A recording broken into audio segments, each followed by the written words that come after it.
بسم اللہ الرحمن الرحیم۔ ناظرین، 27 مارچ 2025 26 رمضان المبارک میں آپ کی خدمت میں حاضر۔ ناظرین، آج سے 3 دن پہلے جو میں نے ولاگ کیا تھا اور وہ بارانی علاقے کی گندم کٹائی کے حوالے سے تھا، اس کا بڑا اچھا رسپانس آیا۔ بہت سے دوستوں نے مجھے ایون فون کر کے اور میسیجز پہ بھی میرے ساتھ رابطہ کیا ہے اور اس کو بڑا ایک تو سراہا ہے سب نے، اور ایک یہ بھی فرمائش کی ہے کہ یہ میرے خیال میں زیادہ ڈیٹا کلیکٹ کر کے نہیں میں نے وہ ولاگ کیا، مزید اس پہ بات ہمیں کرنی ہوگی۔ تو ناظرین کرام، میں سوچ رہا تھا کہ اب چونکہ یہ سیزن تو ہے گندم کی کٹائی کا اور ہمارا جو کاشتکار ہے وہ اس حوالے سے بڑے دکھی بھی ہیں، پریشان بھی ہیں، تو میرے خیال میں اس پر ایک آدھ ولاگ اور میں کروں گا۔ آج ناظرین کرام، اس دن میں نے اپنے ولاگ کو شروع کرنے سے پہلے بتایا تھا کہ میں آپ سے ایک واقعہ شیئر کرنا چاہتا تھا، لیکن آج میں نے یہ گندم والا ٹاپک جو ہے وہ چوز کیا ہے۔ تو ناظرین کرام، آج میں وہ واقعہ آپ سے شیئر کرنا چاہتا ہوں تھوڑا سا لائٹ موڈ میں، اور جس طرح میرے چینل کا نام ہے یادوں کے دیپ، آج انہی یادوں میں سے دیا جلا کے میں نے ایک خوبصورت واقعہ ہے نکالا ہے، اور جب بھی میں اسے یاد کرتا ہوں تو میرے ہونٹوں پہ ہنسی تو آ ہی جاتی ہے، اور یقیناً آپ بھی اسے سن کے انجوائے کریں گے۔ ناظرین، دیہاتی زندگی میں بڑے عجیب و غریب واقعات پیش آتے ہیں اور اس کا اپنا ایک حسن ہوتا ہے، اس سادگی میں بھی بڑی رعنائیاں ہیں۔ تو ناظرین، واقعہ کچھ یوں ہے کہ 1980 یا 1981 کی ایک صبح تھی، اور بڑی خنک سی اور ٹھنڈی سی صبح تھی۔ اگرچہ بہت سردی کا موسم نہیں تھا، لیکن دیہات میں عموماً ایک تو یہ ہے کہ صبح کا آغاز بہت جلدی ہو جاتا ہے۔ شہروں میں زیادہ ٹائم لوگ سوئے رہتے ہیں، تو دیہاتوں میں لوگ وقت سے پہلے جاگ جاتے ہیں۔ ناظرین کرام، میں جاگا اور میں ناشتہ کرنے کے لیے ابھی بیٹھا ہی تھا۔ میری ماں، اللہ انہیں غریق رحمت کرے، وہ ناشتہ تیار کر رہی تھی اور میں ان کے ساتھ بیٹھ کے، ہمارے گھر کا نظام اس طرح تھا کہ پیڑیاں ہوتی تھی اور میری والدہ جو تھی وہ ساتھ پراٹھے پکا رہی ہوتی تھی اور ہم بہن بھائی سارے بیٹھ کے اکٹھا ناشتہ کرتے تھے۔ تو ناظرین کرام، گلی میں شور ہوا لڑکوں کا، ایسے لگا کہ جیسے کوئی بھاگتے ہوئے جا رہے ہیں اور کوئی پتہ نہیں کیا سلسلہ ہے، یعنی تھا کچھ ایسا ہی کہ ایکسائٹمنٹ سے مجھے یوں لگتا تھا کہ کوئی شغل تماشے کی بات ہے۔ تو میں نے ناشتہ چھوڑ دیا اور ناشتہ کرنے کی بجائے میں بھی گلی کی طرف بھاگا۔ ناظرین کرام، جو میرا گھر تھا گاؤں میں، وہ گاؤں کے ایک طرف تھا اور اس سے آگے کھلے کھیت تھے۔ گاؤں کے جنوب میں ہمارا گھر تھا اور اس سے آگے کوئی دوسرا گھر نہیں تھا۔ تو جو ہی میں گھر سے باہر نکلا تو میں نے دیکھا کہ مغرب کی طرف لڑکے جو ہے بھاگے ہوئے جا رہے ہیں، اور کم از کم 25-30 بچے تھے، ان میں کچھ بڑے بھی تھے، نوجوان بھی تھے، اور 1-2 جو ہے انہوں نے کتے بھی پکڑے ہوئے تھے اور بھاگتے ہوئے جا رہے تھے۔ تو دیہاتوں میں عموماً اس طرح کا شغل میلہ جب ہوتا ہے تو ایک دوسرے سے پوچھا نہیں جاتا کہ کیا واقعہ ہے، لوگ سارے اکٹھے ہو کے بھاگ پڑتے ہیں کہ دیکھتے ہیں جی آگے کیا ہوگا۔ ناظرین کرام، واقعہ میں آپ کو بتا دیتا ہوں۔ تھا کچھ یوں کہ میرے ایک خالہ زاد بھائی تھے، چودھری احسن، اللہ انہیں کروٹ کروٹ جنت نصیب کرے، اور چودھری الطاف بھی جو تھے وہ بھی میرے کزن تھے۔ یہ دونوں آپس میں چچا زاد بھائی تھے۔ یہ دونوں میں دیکھے تو یہ بھاگتے ہوئے جا رہے تھے۔ واقعہ اس طرح تھا کہ میرا جو خالہ زاد بھائی تھا اکسن، چودھری احسن ان کا نام تھا، اور بچپن میں کسی نے اکسن بلایا تو پھر ساری زندگی ان کو چودھری اکسن ہی کے نام سے بلایا جاتا رہا۔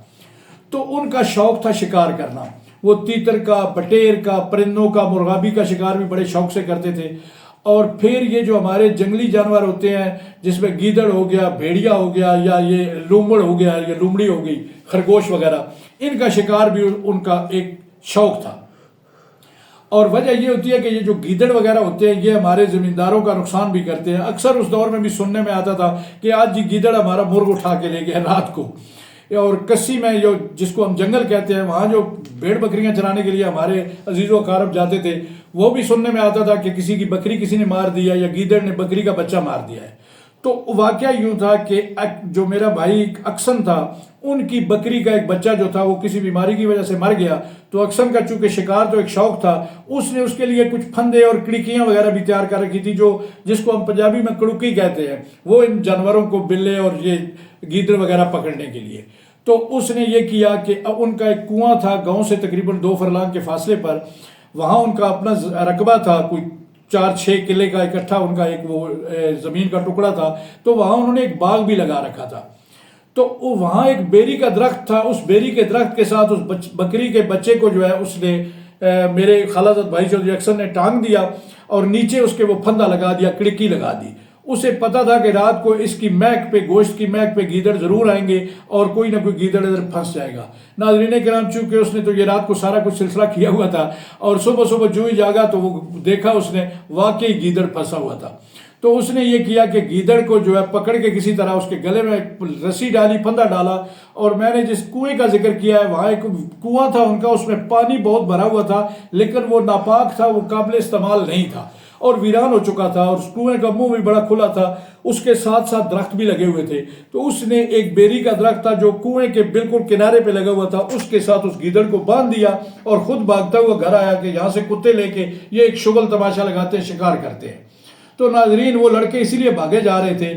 جب ہم وہاں پہنچے تو اکثر جو ہے یا دوسرے کچھ نوجوان پہلے پہنچ چکے تھے تو وہ کنویں میں دیکھ رہے تھے جھک جھک کے۔ تو ہم نے دیکھا کہ انہیں کیا ہے، تو واقعہ یہ ہوا کہ گیدڑ کے گلے میں جو پھندا تھا، گیدڑ نے اپنے آپ کو جان چھڑانے کے لیے جب اس نے زور لگایا پیچھے تو وہ جو پھندا تھا اس کے گلے سے رسی نکل گئی، لیکن اس نے پیچھے زور لگایا ہوا تھا تو وہ کنویں کے کنارے پر تھا، کنویں میں گیدڑ گر گیا۔ جب ہم سارے وہاں پہنچے تو گیدڑ کنویں میں تیر رہا تھا۔ اب مسئلہ یہ تھا کہ کنویں میں کون اترے اور گیدڑ کو کون نکالے، سارے وہ جو فیصلہ ہو رہا تھا کوئی تیار نہیں تھا۔ تو اسی چودھری اکسن کے چھوٹے بھائی جو میرے خالہ زاد بھائی ہیں اور اب بھی اللہ پاک ان کو صحت و سلامتی دے، وہ زندہ ہے، چودھری پرویز کا جو ہے وہ نمبر لگا کہ پرویز آپ اترو کنویں میں اور جا کے اس گیدڑ کو پکڑ کے نکالو۔ پرویز بہرحال کسی نہ کسی طرح تیار ہو گیا۔ مجھے یاد ہے کہ ہمارے ماموں چودھری خان بہادر بھی جو تھے وہ تماشا دیکھنے کے لیے آہستہ آہستہ چلتے ہوئے وہاں پہنچ گئے تھے اور تقریباً 60-70 لوگوں کا اکٹھ ہو گیا۔ جب پرویز کنویں میں اترا مجھے آج بھی یاد ہے کہ جو ہی اس نے اس کی گیدڑ کی طرف ہاتھ کیا تو گیدڑ آگے سے غرا کے اس کی طرف آیا کاٹنے کو، تو وہ پیچھے ہٹ گیا اور اس نے کہا خدا کے لیے یار یہ مجھے کاٹ لے گا، مجھے نکالو۔ بہرحال فیصلہ یہ ہوا کہ اوپر سے ہم نے ایک بیری کا یا غالباً وہ پھلائی کا درخت کا ایک ٹکڑا تھا، ٹہنی تھی جس کے آگے کانٹے تھے، چھاپا ہم اسے پنجابی میں کہتے ہیں، وہ کانٹے دار چھاپا جو ہے وہ پرویز کی طرف نیچے ہم نے لٹکایا۔ پرویز نے ایک ہاتھ میں اسے پکڑ کے اس گیدڑ کو جو ہے وہ اس کو روکا اس سے، اور دوسرے ہاتھ سے اس کی گردن پکڑ لی اور پھر اوپر سے جو رسی تھی کسی نہ کسی طرح مشکل میں یا سوکھے یا اوکھے سوکھے کر کے اس کے گلے میں ڈال دی۔ جو ہی اس کے گلے میں ڈالی تو اوپر تو سارے نوجوان تماشبین اکٹھے تیار تھے، جلدی میں اس کو کھینچ لیا تو جو ہی گیدڑ باہر نکلا تو گیدڑ کے گلے سے جس نے بھی رسی وہ ڈالی ہوئی تھی، مجھے یاد نہیں کون تھا، اس نے رسی نکالی تو گیدڑ نے بھاگنا شروع کر دیا۔ جو ہی گیدڑ بھاگا کتے اس کے پیچھے سرپٹ بھاگے اور جتنی کنویں پر عوام تھی وہ سارے اس تماشے کی طرف پیچھے گیدڑ کے پیچھے بھاگنا شروع ہو گئے۔ ہم سارے تقریباً یہ ایکٹیویٹی ناظرین کرام، کتوں نے گیدڑ کو پکڑ لیا اور کم از کم بھی پون گھنٹہ جو ہے یا گھنٹہ کا کہلے لگ گیا۔ جب گیدڑ کو کتوں نے مار دیا تو کسی نے کہا اور یار گیدڑ تو مر گیا، پرویز کدھر ہے؟ تو کسی نے کہا پرویز ابھی کنویں میں۔ تو ناظرین کرام، پرویز کے جو والد صاحب تھے وہ پیچھے سے ہمیں گالیاں دے رہے تھے، او واپس آؤ اس کو نکالو، لیکن کون سنتا تھا اس موقع پہ۔ تو جب ہم واپس آئے تو پرویز بیچارہ کنویں میں تھا اور جب ہم اوپر سے پہنچ کے ہنستے ہوئے پہنچے تو ہم سب کو وہ گالیاں دے رہا تھا کہ خدا کے بندو، میں نے کتنی مشکل سے کنویں میں اس پانی میں اتر کے تمہیں پکڑ کے دیا اور تماشا مجھے آپ نے دیکھنے نہیں دیا۔ ناظرین، یہ ماضی کا ایک خوبصورت واقعہ تھا جو میں آپ سے شیئر کرنا چاہتا تھا، اور آج یہ جو واقعہ میں نے آپ سے شیئر کیا ہے، اس طرح کے لائٹ موڈ کے واقعات ہماری دیہاتیوں کی زندگی میں بہت سے ہوتے ہیں۔ ناظرین کرام، مجھے آج بھی یاد ہے، آج بھی اس واقعے کے تقریباً اس دور میں جو 10-10 12-12 سال کے یا 16-18 سال کے لڑکے تھے، آج وہ 50-60 سال کے تقریباً ہو چکے ہیں اور بڑے لوگ جو ہے ان میں سے بہت سے نہیں رہے، لیکن اس واقعے کے چشمدید آج بھی بہت سے لوگ میرے گاؤں میں موجود ہیں، جن میں سب سے بڑا جو چشمدید ہے وہ میرا بھائی پرویز ہے،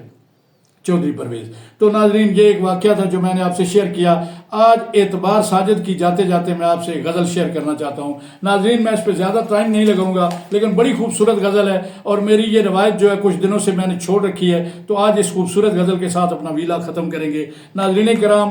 اعتبار ساجد کہتے ہیں، یہ چاہتے یہ پذیرائیاں بھی جھوٹی ہیں، یہ چاہتے یہ پذیرائیاں بھی جھوٹی ہیں،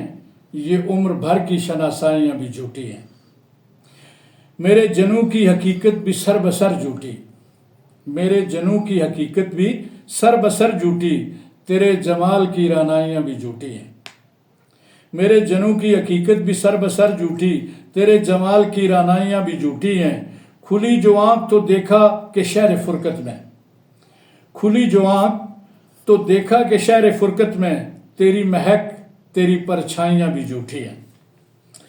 تیرے فراق کا بھی اب بھی یقین نہیں آتا۔ ناظرین بڑا خوبصورت شعر ہے، تیرے فراق کا اب بھی یقین نہیں آتا، یہ رت جگے یہ تنہائیاں بھی جھوٹی ہیں،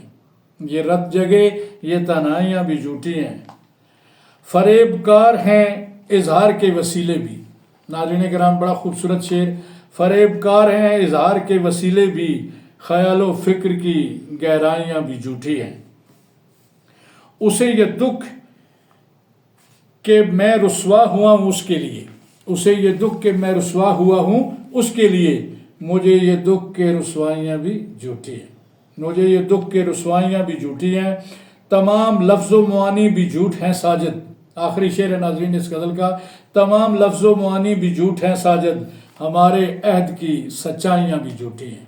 ناظرین کرام اسی خوبصورت غزل کے ساتھ آج آپ سے اجازت چاہوں گا۔ چلتے چلتے پاکستان کو اپنی دعاؤں میں سارے یاد بھی رکھو، اور میرے ساتھ نعرہ بھی، پاکستان زندہ باد۔